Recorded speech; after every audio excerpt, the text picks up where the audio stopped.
All right, guys, welcome back to the Independent Investor Channel. I'm going to take this opportunity to kick you into my taxable brokerage account, and I'm going to show you what I have for my fixed income portfolio. This is an aspect of my portfolio that I've just added this year in 2019. I think it's absolutely prudent with the state of the equities market right now being at an all-time high. I think anybody should look at the prospects of having at least a little bit of fixed income exposure to their portfolio. Right now, I'm about 10%. Recommended allocation for somebody with my risk tolerance is around 11%. I'm going to run you through the numbers and kind of show you where I'm at with the exposure rate, show you where I seek that exposure from.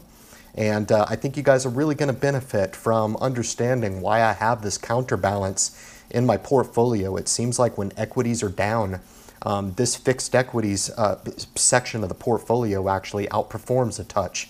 So it's a nice counterbalance to the volatility that that's kicking up now in the stock market. And guys, without further ado, I'll kick you in there and I'll provide that those holdings to you now. All right, rock on. So I thought I'd bring you guys in here and just show you one little snapshot of the bond portfolio. This has been interesting for me. I really just started introducing a segment to my portfolio. This is outside of the Roths. This is in a taxable brokerage, so I can let these kind of grow independently. And this is what I've got. And just shy of 20,000 in here. The ticker symbols here to the left-hand column. Looking to gain this bond exposure that would be appropriate for somebody with a moderately aggressive or aggressive risk profile. I've kind of talked to you guys a little bit about how I feel like I'm kind of right in the middle of those.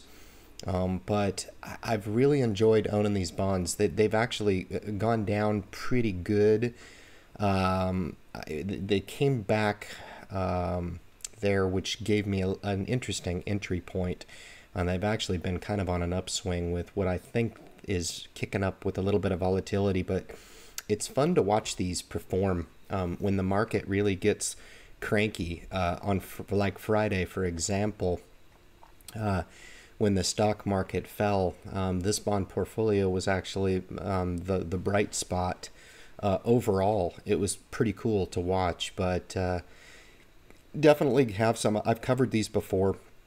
But over the U.S. Treasury offerings and the corporate bond side of the house, in all three of the durations, short-term, medium-term, and long-term duration bonds. I don't have any extended duration, which would be bonds over 20 years. I've just got the shorts, and I do have some a little bit of exposure in my in my thrift savings plan as well with work. So that's kind of why I justify getting more intermediate term and long-term exposure here in this particular portfolio, and then I supplement with the G fund, which is part of the TSP. So just to give you a quick snapshot of where I'm at here, and I'm going to kick you over here and show you the allocation details. All right, cool. So this is just another area in the portfolio. I've shown you that, guys, this before, but this will help drive the point home in what I'm trying to do with my bond allocation. You can see the long-term, intermediate term, and short-term bonds. You can see I'm a little deficient in this category, which is fine. Again, like I told you guys, I make up some of that in the other portfolio. So trying to actually contribute to this little section over in my other account. But you can see how the intermediate term, I'm almost right on the nose with the recommended allocation for someone with an aggressive profile. Somebody with an aggressive profile, recommended allocation, you can kind of see here my current allocation. You guys can see here all this green. This is indicative of the cash down here, right here at 35% of the portfolio. I told you guys I took some profits last week, so that's where that comes from here. But right here is where our target is at about 11%, and our actual is about little over 19,000 at about 9%. So if we could increase that just a touch, we would be on the nose. This is calling for a little bit of decrease on the longs, a little bit of increase here.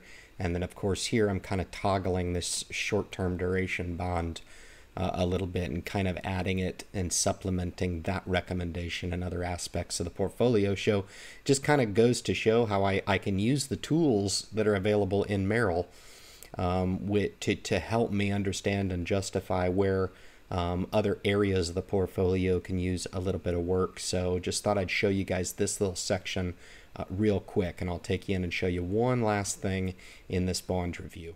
All right, cool. So this is the final screen that I wanted to show you guys. I have to be a little bit more careful in these big accounts what I disclose, because it's a lot more open.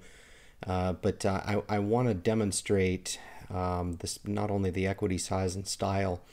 This is very, very interesting, but the asset allocation just displayed in a different form here about what I've got currently with the stock market, just shy of 60% in equities, fixed income. I've declared that to you guys, and then of course the cash withholding over here. But the fixed income, what we're looking at with the long-term bond exposure, this is within fixed income, so the majority and the bulk of the holdings within intermediate term bonds. There's no rhyme or reason behind this other than this is what is recommended for my aggressive profile. That's all. So they do recommend that the bulk of your holdings come in intermediate term. I can't tell you why, so don't ask. So I go off of what the recommended allocation is, and like I said, I'm pretty much right on that, with the majority of my fixed income being in intermediate term bonds, not international. Good grief, Ryan. But the smaller portion being in long-term bonds, and even smaller than that in short duration bonds. But this is kind of cool to really show and demonstrate all the different aspects of how the portfolio is built, the bulk and large cap value, large cap growth here, which is right in line really with my risk profile. And then finally, kind of just to give you guys an indication of where I'm at with the total portfolio right now, with where the stock market is. This is where I feel comfortable, and this is kind of where we are at this specific juncture. So I hope you guys appreciate that. All right, guys, so we've come back out of the fixed equities section of the portfolio. Hope you've enjoyed reviewing how it is I seek out my fixed equities exposure in the portfolio. It's a lot of fun to own these, really. That you just kind of set them up and forget them. They really are kind of an interesting outperformer when the market ends up getting volatile. And it's usually a bright spot when that ends up happening. So I have these in long positions in the portfolio. I can just kind of fund them when they're down and strategically add to them when I've got a little bit. It just kind of adds another drop point in the portfolio that I can add to at my leisure, and understand that it's providing that fixed income when I'm doing other things and working for me, providing that dividend income through each of the ETFs, providing that exposure across a lot of different, like the short and intermediate and long-term duration bonds. So kind of a cool way to seek out the exposure. I like it. I've made very good money with it this year. And I was glad to kind of provide some transparency on where I am in relation to the recommended allocation within the portfolio, and just show you where I'm at against that benchmark. I hope you found value in that. So guys, if it's your first time tuning into the channel, you want to hit the subscribe button for sure. Leave your comments at the bottom. You want to share the video with anybody out there that you know may be able to benefit from the information, especially new investors, certainly that need to have this information in their hands, be able to understand all of their options that are available now on the landscape, as I do believe that the investing opportunity has changed quite significantly, at least over the last few years, and new investors really need to be privy to those opportunities out there, guys. Thank you so much for tuning into the video, and good luck in your investment future.